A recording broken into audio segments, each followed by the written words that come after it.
as we age, we experience a reduction in muscle mass, strength, and function. And this can start as early as in our 30s at a rate to 3 to 5% per decade. This is why we want to exercise. We want to do strength training and some agility movement so that as we go into our later years, we can function at the best of our abilities. We can be at our optimum. Well, this also includes our feet. And wearing comfy, cozy, modern shoes weakens our feet. And weak feet can cause knee pain, hip pain, back pain, and other pains throughout the body. But this weakness can be reversed. Studies have shown that by wearing barefoot or minimalist style shoes, you can strengthen your feet by up to almost 60%. And that's over just a period of 6 months. So in this video, I'll talk about my experience of wearing barefoot shoes over the last 6 months at the ripe old age of 50. Each one of our feet are made up of 26 bones, 30 joints, and 100 muscles, tendons, and ligaments. There's a lot going on in these feet of ours, so it's a good idea to take care of them and keep them nice and strong. And what is one of the number one things is causing weak feet and contributing to all these aches and pains and these problems within our body? It's our modern, comfy, cozy shoe. It's not until modern times that we've adapted this comfy, cozy style shoe or this aesthetically pleasing fashion statement type of shoe with a high heel or a big arch. All of that is doing is creating a crutch for our feet. It's babying our feet and making them weak. Our ancient ancestors, they weren't wearing these cushy, fancy shoes on their feet. They were wearing a sandal or just going barefoot. Our feet are meant to be strong, agile. They're the foundation for our body and they're what gives us our stability. And if you want to get your foot strength back, what is one thing you can do? Wear a minimalist barefoot style shoe. A barefoot shoe is designed to mimic the natural function and shape of our foot. And what defines a barefoot shoe? These shoes are characterized by several key features.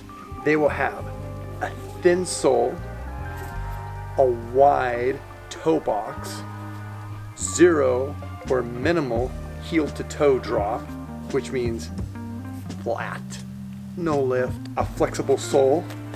I mean, like, look at that, super flex right there. And they'll be lightweight.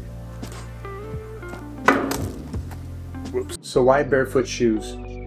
Part of it is all the content I see online from influencers that I follow that preach more of a primal, minimalist, functional lifestyle, which I align with. And my son, he's been wearing shoes like this for almost the last 2 years. And then doing research online and seeing photos like this showing what most our modern feet look like and what our feet should look like, that's crazy.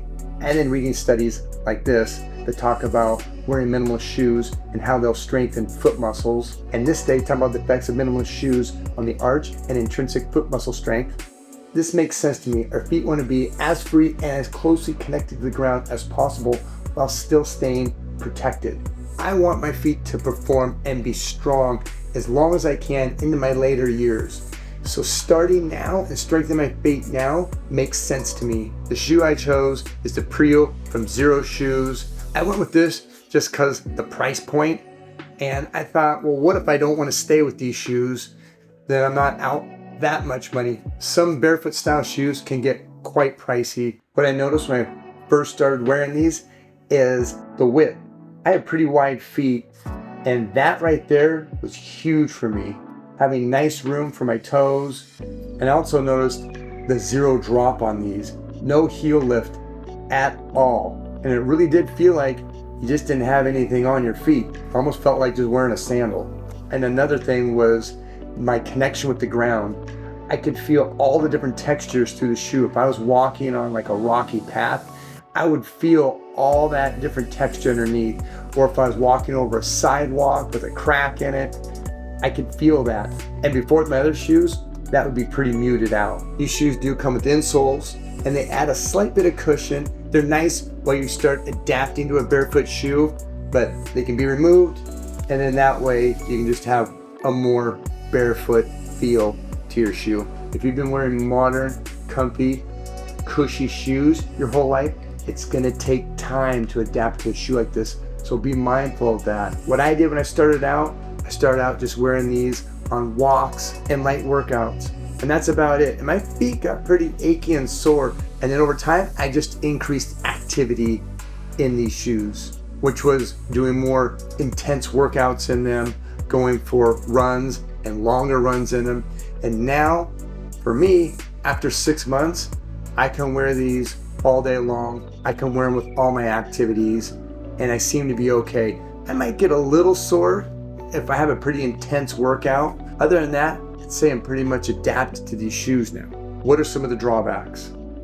Well, the big one for me is my old shoes. They're not comfortable anymore. And I can't wear these everywhere I go. I like to wear my cowboy boots once in a while. Going out with friends, you gotta dress up. So these aren't really aesthetically pleasing in some of those situations. So I still wear my old shoes. But man, my feet now in those get sore. The big thing I notice is how cramped my feet are, and along the edge of my feet, along the edge of my toes, like my pinky toe, really gets sore. And another crazy thing is the arch of my old shoes. When I put those on, I can really feel the arch now. It feels like something is just pushing up underneath my foot. It feels like I have a big lump inside my shoe. These shoes can get kind of expensive, so that is another negative. For me, I'm okay with that if it means improved foot strength, stability, balance, which is something that I really notice. And because I feel and notice the benefits of wearing these barefoot shoes, I'm willing to invest into different styles of barefoot shoes, which will give me options then when there's different events or I'm in different situations that calls for me to wear my older style shoes. Well, then I can wear a barefoot shoe. If you decide to make the transition from your traditional shoes to a barefoot shoe, again, like I stated earlier, it's gonna take time, so take your time. The longer you've been wearing traditional shoes, the longer it's gonna take to make that transition. You don't wanna cause any damage to your feet, which can happen if you're not careful. Just start out with light walking, and then over time, increase your activity and use in your barefoot shoe. And if you feel any type of discomfort and your feet are getting sore or getting achy, then take a break. And you may have to take off a day or two and then wear the shoes again for a little bit. Before you know it, you'll be wearing barefoot shoes full time like myself, and hopefully you're gonna feel the benefits and you're gonna love them. Okay, that's it. Thank you for watching. And as always, live life, be awesome.